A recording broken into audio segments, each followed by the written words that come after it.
Talk and Shop Network makes no apologies for what you're about to hear. The host might, though. It's the $9 Podcast with Drewski. Because moderating for Pro Wrestling's Good Brothers wasn't enough work. Talking wrestling and more. Weekly on all major podcast networks.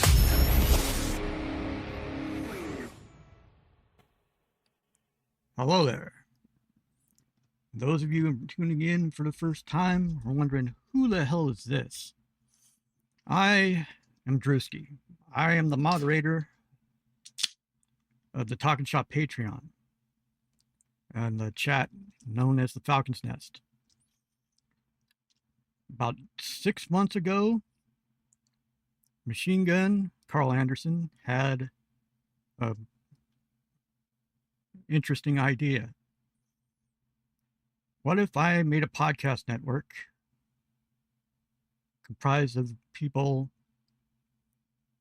that are patrons of the Patreon? You know, I have the network. I have the network to support them. You know, give them the platform to do whatever they see fit. Because I want to sort of give back. I like making people in the nest stars in a way, for lack of a better term. And you know, there's a thing in the comic book industry where it's like every issue is somebody's first issue. To that end, this may be your first time hearing me. But this, technically, this is the 40th podcast I've done since I started. I've been doing this weekly, getting progressively better at it every week. So I'm the first to admit that I'm not exactly the greatest. I'm not exactly an orator, and it shows sometimes. If you go back and look at the first 10 or so episodes I do, it's pretty much like deer in the headlights crap. And always a work in progress. I basically started to learn how to edit in only the past 5 episodes or so. So I'm at the point where things are they've evolved from a train wreck to barely adequate.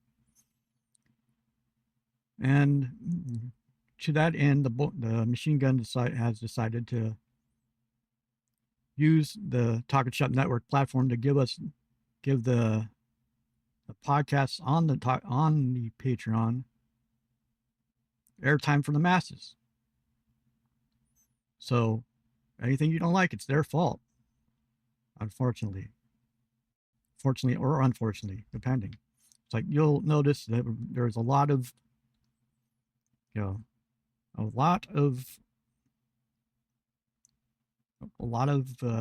variety involved. You've met the Grunt Gang in the past couple of weeks, and Bump and Feed with Emerson. Judging from the comments, it's exactly what I expected for people who are not used to it. There's a certain brand of humor that comes from being part of the Talk and Shop Patreon, and it's an acquired taste, especially if you don't know about it. There will be a lot of insider terms that's going to go over a lot of people's heads. And you can only hope that they stick with it, and not dismiss it outright. And stay tuned to listen, if they like it, and subscribe. Like and subscribe. That's all the better. And support the people doing these things, because they're doing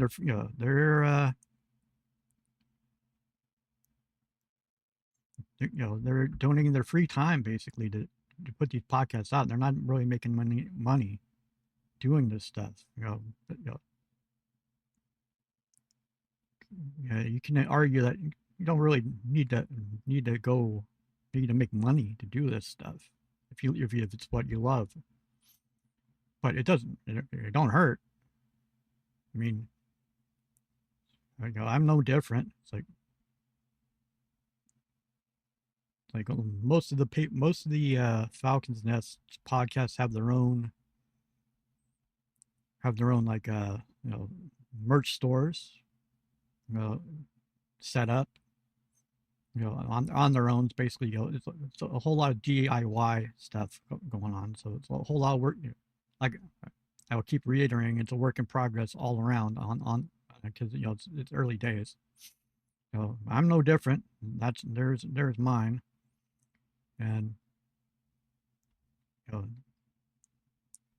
as an introduction, I am technically the oldest member of the Patreon. I have an AARP card it's sitting in my wallet that pretty much qualifies me to make that statement. I like to joke that this podcast is tailored to the old man yells at clouds demographic. As in terms of my takes aren't exactly the best, not exactly the worst. It's just they're my takes. I'm wrong more often than I'm right, but that's life. I can only go through what I see, because I've been watching wrestling through through the lens of a fan since like the 1970s. Yeah, I'm 59, right? And to really narrow down how long I've been watching this stuff, I went to WrestleMania 1, and which was a closed circuit at the time. Went to because I live in San Diego, California, well, the outskirts of San Diego, California, and WrestleMania 1, what was known back then as San Diego Sports Arena, which is still standing, surprisingly enough. They had, they were the closed circuit outlet for WrestleMania 1. The crowds back then, compared to now, way more rowdy. If you were a big fan of cigar smoke, you would have loved WrestleMania 1. It's like, and it went from there. It was a combination of that and discovering World Championship Wrestling in 1985. When I was a senior in high school. It would just happen to coincide with the rise of the Four Horsemen in Crockett Promotions. What really sold me was the angle they did with the Four Horsemen that broke Dusty's arm in the studio parking lot with axe handles. From then on, it's like, okay, I'm hooked for life. And ever since then, it's been a roller coaster. I've seen highs, I've seen lows, I've seen years of mascots, I've seen years of silly wrestling, years of serious wrestling, years of what the hell wrestling. As I've gotten older, my taste has expanded. I'll be the first to admit there's holes in my game in terms of wrestling, wrestling knowledge. So I'm not really well versed on certain promotions, or I wish I was more knowledgeable about the lucha scene. But I've seen stuff from like AAA and CMLL in the past, and the CMLL is on a run right now that is very impressive. And I wish I could. I was alive during the time of the four pillars of All Japan, but I never got to see that. And it's one of the beauties of YouTube is you can catch up on what you've missed. And especially the biggest thing I regret is not watching All Japan Women's Wrestling in the 90s. Because back then, you know, they're doing moves now. The wrestling community, it's in 2026 is still trying to catch up on. It's been said that 90% of the moves you see, you see on today's pro wrestling was originated by the Japanese women back in the day. Particularly Manomi Toyota. If you've ever seen one of her matches, you'll be immediately hooked because she does stuff in the ring. Did stuff in the ring that was like decades ahead of her time. But there's an urgency to her stuff that made it look like a struggle every time. It was a razor thin margin of like failure to success. It's taking chances. I love when wrestling takes chances. I love when wrestling takes chances, and that pay off handsomely. Was I a fan of the Monday Night Wars? At the time, yeah. It was like when the rise of computer like message boards and stuff were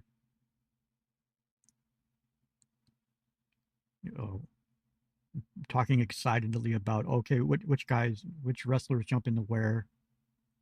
It was a heady time. It was like the message boards back in the 90s would make the social media today look like a joke in terms of like inflammatory statements. Yeah, it'd be a lot of people canceled in this generation, to put it mildly. Grew up watching ECW.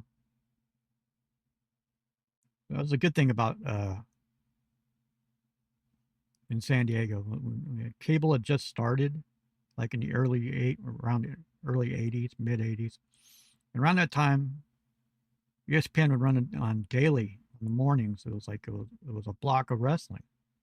It would be like old episodes of AWA. You see Nick Bockwinkel and young Kurt Hennig, Larry the Axe Hennig, and the Young Rockers with Sean and Marty. Young DDP. Yeah, DDP was in the AWA way back in the day, and that would be followed up by World Class Championship Wrestling with the Von Erichs. Old episodes, you'd actually see like Stone Cold, who became Stone Cold. You'd see like Steve Austin's like first matches in World Class against his trainer, gentleman Chris Adams. You learn about guys like Iceman King Parsons, one of the more underrated heels ever.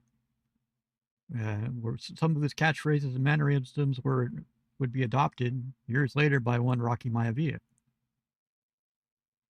If you know, you know.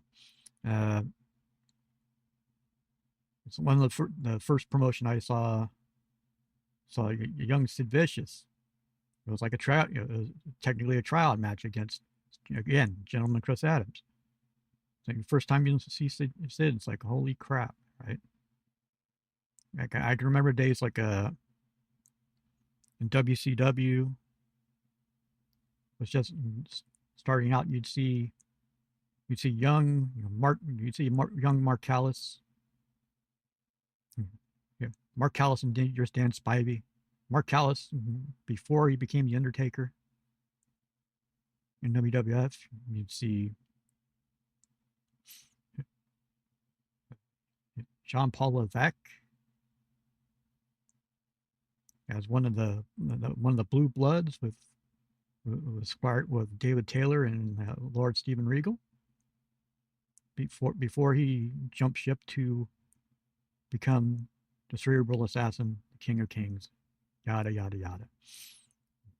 And even Edge, you see young Edge, young Cactus Jack, Cactus Jack and Vader. You grow up on all these different matches. Like if you're a tag team fan, like in the early '80s in Crockett, between Crockett and WWE, it was a time. That was when WWE gave a damn about tag teams. At one point they were like 8 or 9. They had a tag division that was like 8 or 9 teams deep, with the Bulldogs and the Hart Foundation and Beefcake and Valentine and IRS and Money Incorporated. I mean, sorry, to name a few. And then you had the teams like Strike Force and the Wild Samoans. Nobody really talks about the Wild Samoans anymore, which is a shame. They would scare, they were holdovers from the '70s. It scared the hell out of people wherever they went. And you had the Islanders, which with a young most dangerous man in the business, most dangerous man in wrestling history, Haku, slash Ming, also known as father of one Crystal Tamatonga and Tongaloa and Hikuleo. You'd have the Russians. Ivan Koloff, the mainstay in the 50s and 50s, 60s, and 70s, and his quote unquote nephew Nikita Koloff. Nikita Koloff, if you've never seen Nikita Koloff matches, he was Goldberg before Goldberg. Trust me on this. Same vibe. So every time you got in the ring, it's like you had to see him. He was an experience. But you'd see guys like Dirty Dick Slater and Dick Murdoch, and grew up on that stuff. Like Wahoo McDaniel was still around, and Tully Blanchard. You had Tully Blanchard and the Fantastics and the Midnight Express, both versions of the Midnight Express. The Freebirds, and it was a time. The tag team, it was a time. I was during the time when like kayfabe was strong, and the times when Bobby the Brain Heenan would talk about it in his biography, which I recommend highly. He would have to park his car about several blocks away from like the venue, because otherwise his tires would get slashed. There'd be incidences of people like bringing guns to shows, and because kayfabe was so strong, compared that to now, it's like audience reactions are kind of tamed compared to back then a bit, but they're still strong. They're still strong, right? Yeah. And it has to do with basically the rise of social media. Because if a lot of stuff wrestlers did in the '70s and early '80s, even in the '90s, if social media had been around in the proliferation as it is today, the whole industry would be canceled. It was a different time. It was, how do you say it's a different time? It was a different time. Leave it like that. It's changed for the better in many aspects. And that is a good thing, because evolution, right? Business needs to evolve. It has to evolve. But then you have the the constant of every generation of hating the new generation of stuff. There was a time where people were, all the old heads were criticizing one Harley Race for doing moves off the top rope, saying he was going to kill the business doing top rope moves. It's fast forward that to the 2000s, to today, and it's variations of the same argument. It's like, you can't stop progress. No matter how much no matter how much you want to hold on to the old ways, it's basically adapt. You have to adapt, right? And the news coming out about WWE using AI is a new wrinkle on this, but when you think about it, it's not really that much different than you putting in a wrestling game and putting it in a GM mode, and the game's AI is basically laying out scenarios that you're playing. It's only on a larger scale. But you can also say it's a cost-cutting move. Don't have to really pay writers that way. Have a writing staff. To have a writing staff for wrestling in the first place, on its surface, it's kind of silly. But it's all a matter of philosophies after all. You have WWE, going to great lengths to distance themselves from calling themselves a wrestling company by branding themselves as sports entertainment.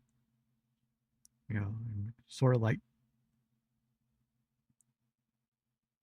going down the road of poo-pooing or going to great lengths to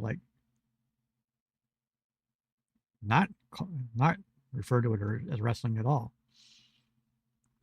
And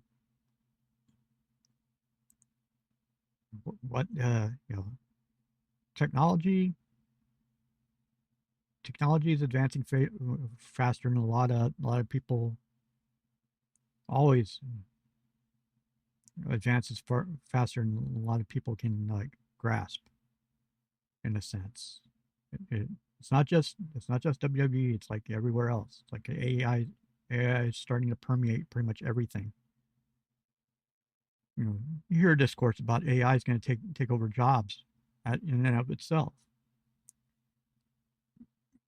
I've heard it mentioned a time or two about replacing what I do for a living, my shoot job, and I'll believe it when I see it. But they're already testing stuff like that in Japan. It's like because full disclosure, I work at a convenience store. I have for 37 years plus. It doesn't devalue my opinion in anything just because I'm a civilian, right? I'm a paying fan at the end of the day. See what they're doing. I've heard them trying. They're going to eliminate, basically make what I do, obsolete within like 5 to 10 years.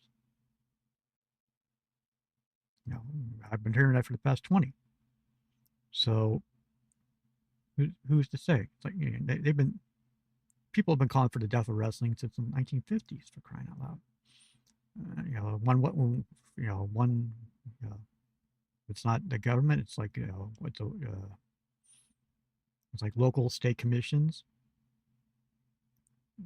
It's nothing new. It's like you have to remember the sport's been around for almost 100-something years now, as it's evolved from being the purview of a circus sideshow type of thing. the carny aspects of that are still there, but the basic framework is the same. And it's it's an interesting, it's also an interesting peek at the future, pretty much, because I remember most of the old guard in WWE is aging their way out, and there's bound to be turnover up above. And you have new voices coming in, and new voices coming in have different mindsets, different philosophies. They don't really subscribe to the old school ways. So you're going to see a sea change in terms of philosophies about booking in the next 5 to 10 years or so, for good or bad. There should be more chances taken, and I wonder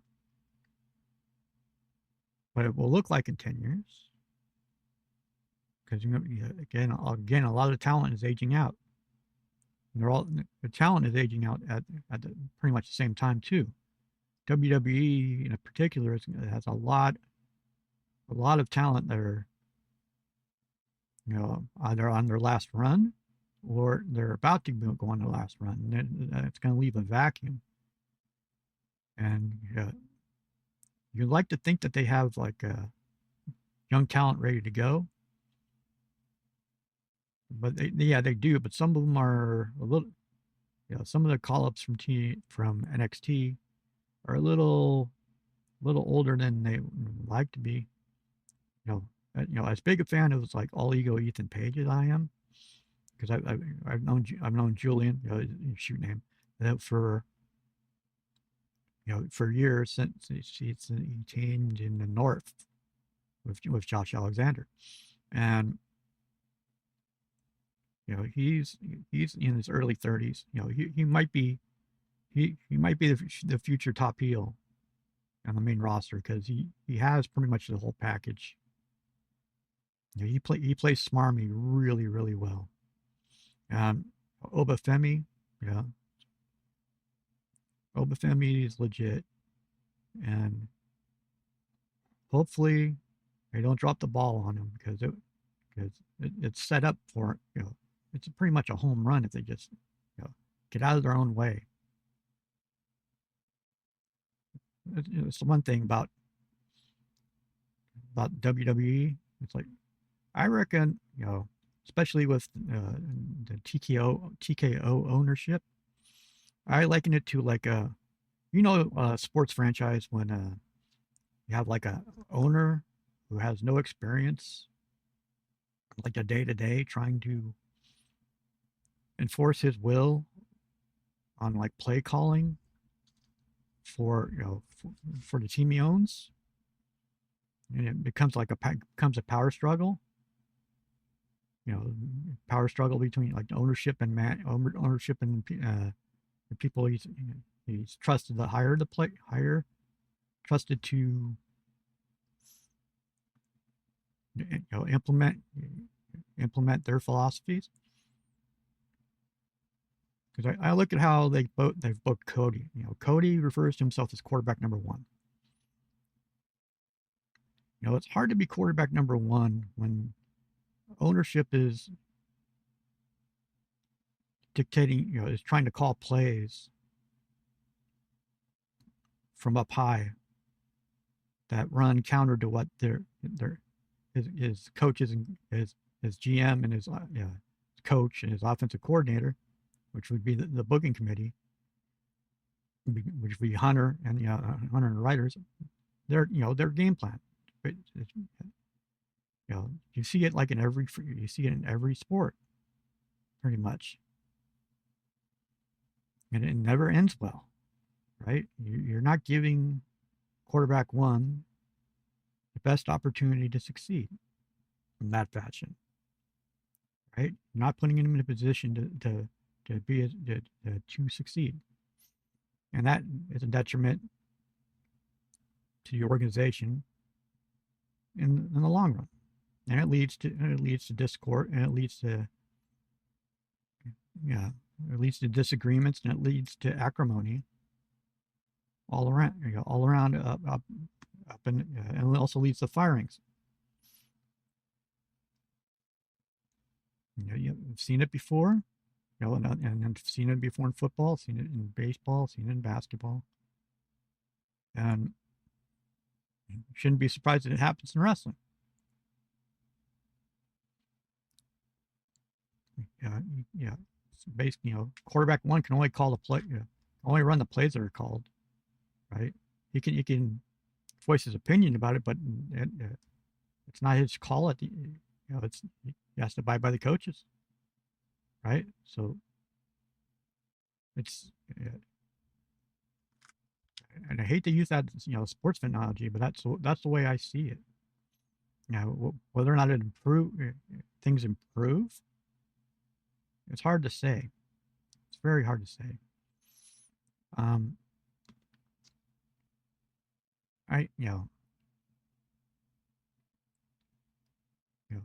I feel bad for they have talent out still. They've made cuts, the annual post WrestleMania cuts, and you hear noises about Aleister Black and Zelina Vega, two great people, who were let go, and you can speculate all you want why. It's just I'd rather wait and sit instead of blindly following the social media thing, as I've been accused of in the past by some members of the Falcons Nest. That's why they saddled me with the nickname Timu Meltzer. It's a little inside joke. That's the one thing about the Falcons Nest. A prerequisite is ball busting, and ball busting is in abundance in the nest. So you learn to live with that. It'd be interesting to see where they go. Will they go to TNA? Well, considering TNA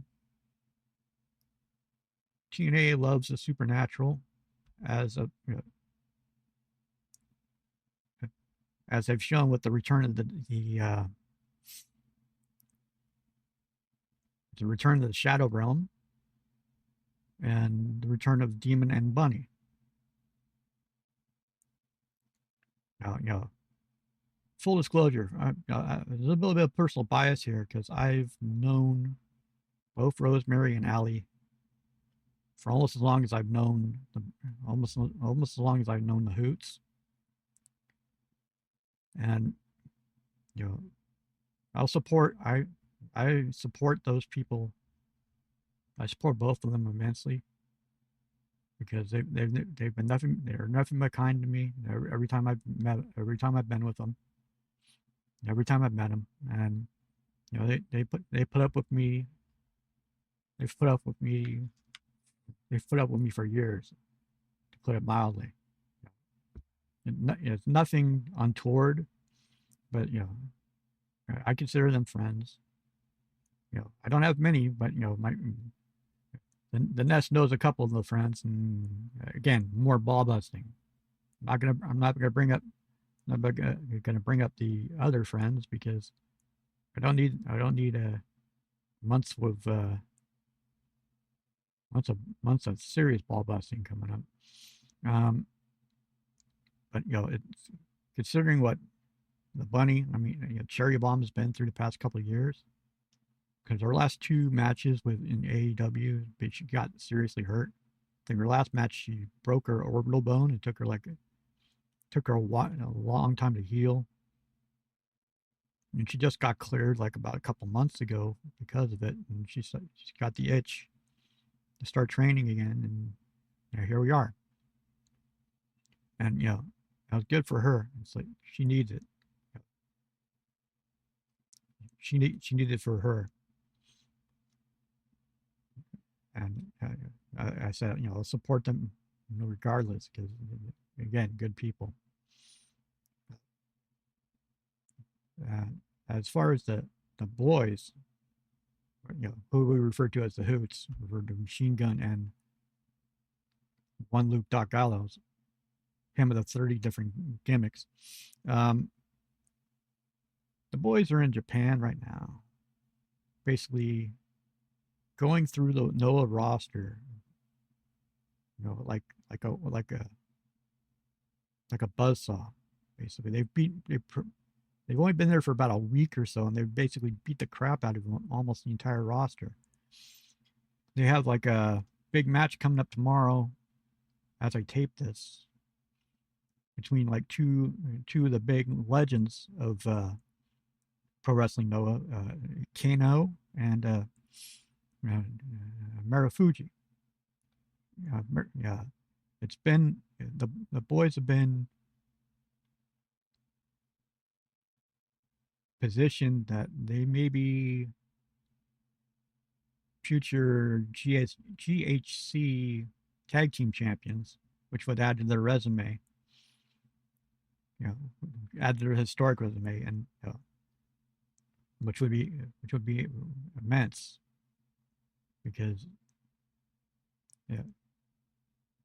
it's a good accolade to have, like, because Noah is historically a very prestigious organization.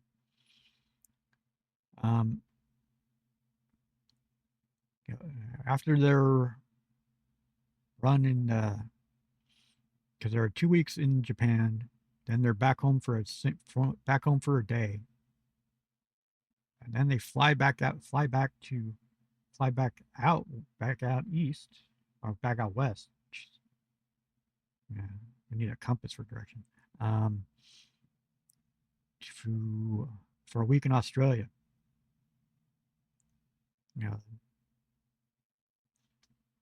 For a week in Australia.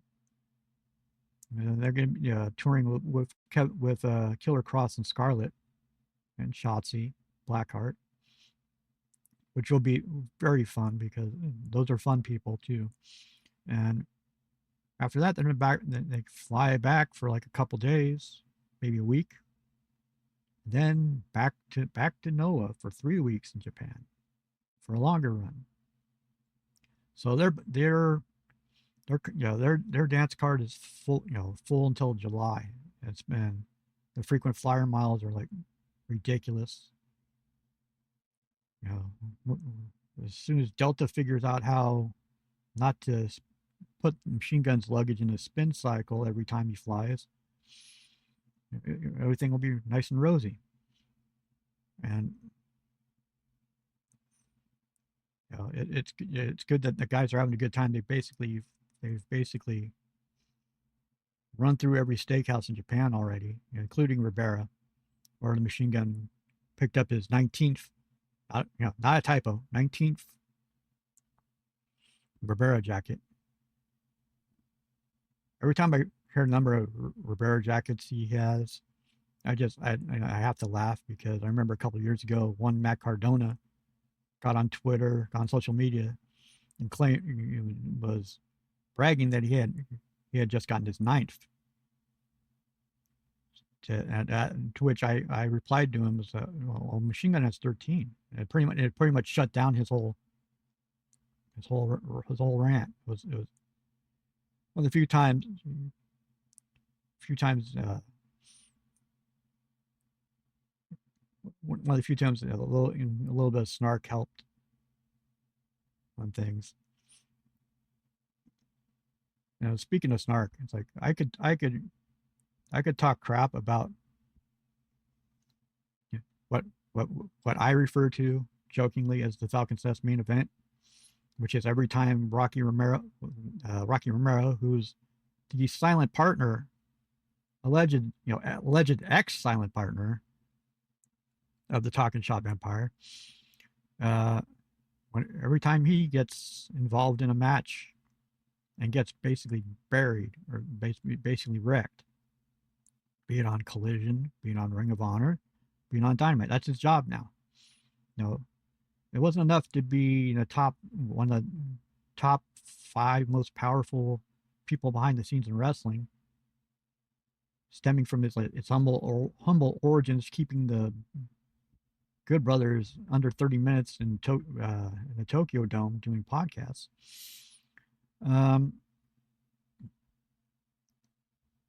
He and Trent Beretta for Punky Vice had a match against Cage and Cope. Who people know as more as Edge and Christian. Now, if you had told me 10 years ago that this match was actually going to be a match that was going to happen somewhere, I would have called you crazy. That's how the landscape changes. Yeah, that's how the landscape changes. You'll see dream matches like that pop out of nowhere. It's like, I love what they're doing with. I love what they're doing with MJF. The storytelling with MJF is that MJF's worst enemy. It's MJF. Being a heel and cheating for so long, he gets shocked when people do his tactics to him. He has no idea how to react. That's a good thing to. It's a good thing to. It's a good thing to build on in the future. Another thing they can build on in the future is what they're doing with Will Ospreay. The way it's set up right now, it's like Ospreay has 3 different factions wondering what his deal is. Between his friends in the United Empire in Japan, is some apparently newfound friends in the Death Riders. Imagine saying that sentence a year ago. Again, how things change. And now the Ops with Samoa Joe. With Samoa Joe's return. And they're all fighting for the soul of Will Ospreay.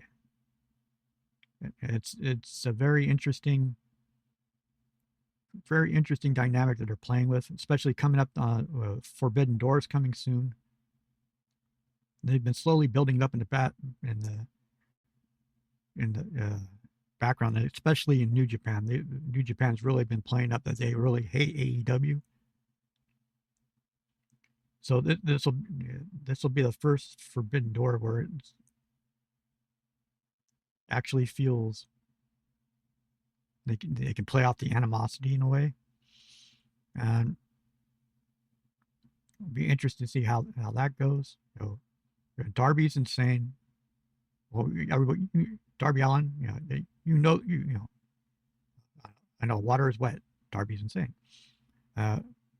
Title match against Brody King. Always chaos. You'll see stuff you've never seen before. You'll see Darby get wrecked in new and wondrous ways. You wonder how the hell is he alive? And Brody, it's one of those things where it's like Brody may have lost, but he did not come out. It's one of those losses where you didn't lose anything. It's like you can lose and still not lose the aura. You're not buried. The whole term about being buried, it's like, it's what you do afterwards. If you notice in AEW, they tend to do, if it's new talent, they will let have them lose a couple times to make sure, see if they'll play ball, quote unquote. If they don't really complain as much, then they go with them. Which is kind of what they're doing with Rush right now. They have Rush doing squash matches now on Dynamite after months of not really using him, relegating him more to Ring of Honor. And pardon me.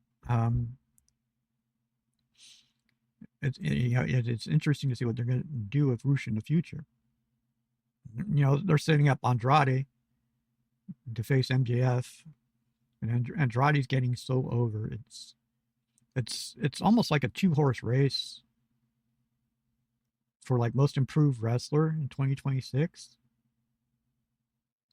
or wrestler of the year in 2026 between MJF and Andrade. Because Andrade, since coming back, has found a character that works, and he's full on embraced it. And it looks like he's having fun doing it. If he's invested, willing to put the work in and do it, it's great, right? And it helps that MJF still has all these people like antagonize the hell out, and the ascension of Kevin Knight continues. They see a lot in Kevin Knight, and they're giving him reps. They're basically testing him to see if he's ready, if he's like main event worthy, especially putting him against Darby next week on Dynamite. I'm sure there might be interference in that match. If this is the WWE way, there would be interference in that match, and it would be one jealous MJF trying to get back his belt. Oh, we'll see. We'll see. Or it could be, speedball. It's jet speed is still, it's still a thing for now. They could do the WWE trope. That's the thing. They try and stay away from WWE tropes. That's why the whole angle of of Mox getting kicked out of the Death Riders sort of died. Because apparently, if you believe what you read, Mox didn't want to do like that angle because he considered it too WWE-ish. So if it does happen, it'll happen it'll happen a different way. And I think right now Mox is having a fun time of his life. You can see a little bit like the old Dean, the old smart ass Dean Ambrose coming out and with some of his delivery, right? And it's good. It's good. It gives it like a little bit of refresher for it. I'm sure, with a lot of things coming up in the future, because they have to do the build up for All In. The women might be in a holding pattern until Toni Storm comes back. But what they have right now is like the Brawling Birds and Divine Dominion is a good nucleus for a solid women's tag division. It'll be hard hitting. It'll be interesting to see where they go from there, because you got the Sisters of Sin. Look at Tekla's been a revelation too. You keep wondering, when is Athena coming to Dynamite? She just passed Bruno Sammartino for its like second longest title reign ever. I don't know. I don't understand. I don't think people understand how long that was. She's been Ring of Honor Women's Champion for like 1,300 days. Yeah, it's been that long, right? And you wonder when they're going to when she's going to get the call up. It's like, do they? Because you keep harping that they're going to, Ring of Honor is actually going to get a TV deal. And I'll believe it when I see it. I think they're, we shall see. I want to do something a little different here. I think rounding this thing off. It's like, I'm a bit of a metalhead. I know it's shocking, right? Look, full disclosure again, I have a semi-famous brother that I don't really talk about that much because he used to be, well, he still is. He's a bass player in a legendary in like progressive metal circles band. One of the like first wave bands, like often mentioned in the same breath as Queensryche and Crimson Glory and Dream Theater. It was a little band from San Diego called Psychotic Waltz. I've had like 5 albums out. I'm currently writing album number 6, but they're not touring anymore. They're just gonna be like a studio only band. And to that end, I've done like the metal journalism thing. I wrote for a fanzine like in the mid 80s. And I also wrote for a music industry magazine called Music Connection, where I would do record reviews and go to Sunset Strip like on a weekly basis and see really crappy bands and write scathing reviews about them. And no apologies on that, because some stuff I saw was back then was like, no, there's already a Guns N' Roses. No, there's already a Poison. I don't need to see 500 more of you guys. Oh, sorry. I'm going to recommend some of the crap I've been listening to lately, because I have, I got an iPod. Actually on my phone, I got Spotify playlist of about a day and a half long of music. It's like 600, no, not 6, about 300 different bands. The thing about metal is there's so many subgenres involved. It's like, metal is basically, it's an umbrella. It's like it can cover everything. The differences are subtle. It's like the only difference between a power metal band and a death metal band, it's vocals. Really. It's like if you're singing, it's power metal. If you're grunting or screaming, it's death metal. And musicianship is pretty much the same. I've come to have like a discerning ear for stuff like that, and if I want to recommend one, it's like, go look for the new Corrosion of Conformity album. It's Good God, Bad Man. It's a double album, and the funny thing is they recorded the album at the same time that Pepper Keenan, who's the main man of Corrosion, is also recording a new Down album. And if you don't know who Down is an all-star band where it's like members of Pantera, Phil Anselmo, members of Crowbar, I Hate God, and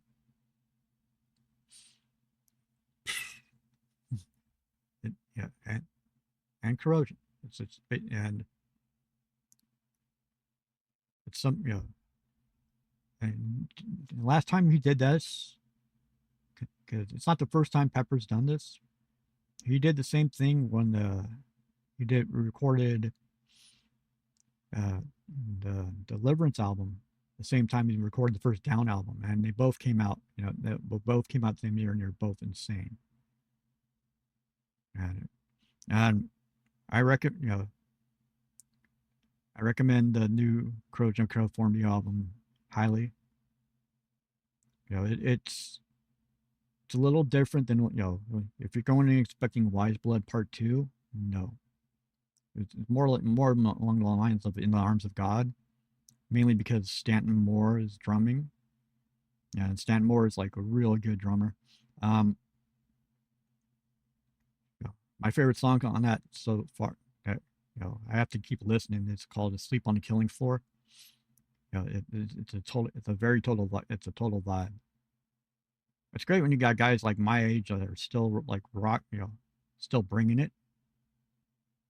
Because you can say one thing about certain certain bands that like get too old to do their stuff. Certain bands like Scorpions are in their 60th year, for crying out loud. Klaus Meine is like 74, 73. Yeah.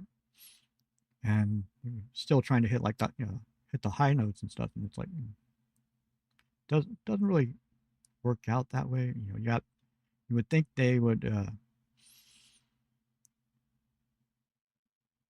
cater to their diminished like vocals. It's like some bands will tune down when they get older because the voice isn't the same. It's basically to compensate.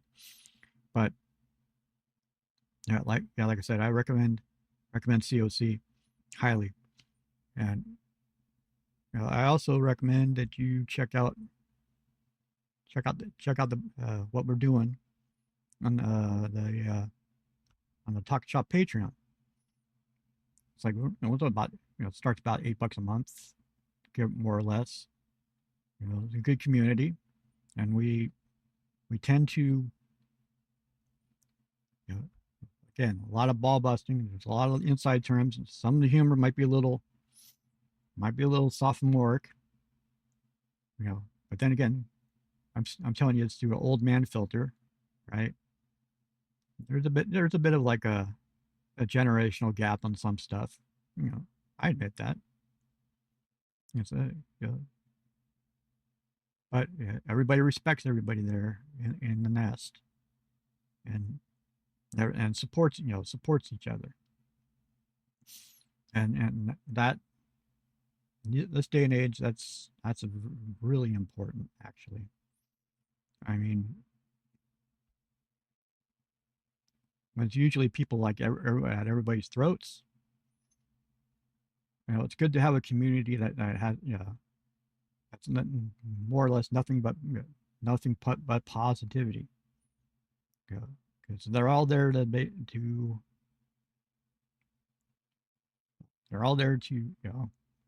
for the same reason. It's basically because they're fans of the Hoots, the Good Brothers.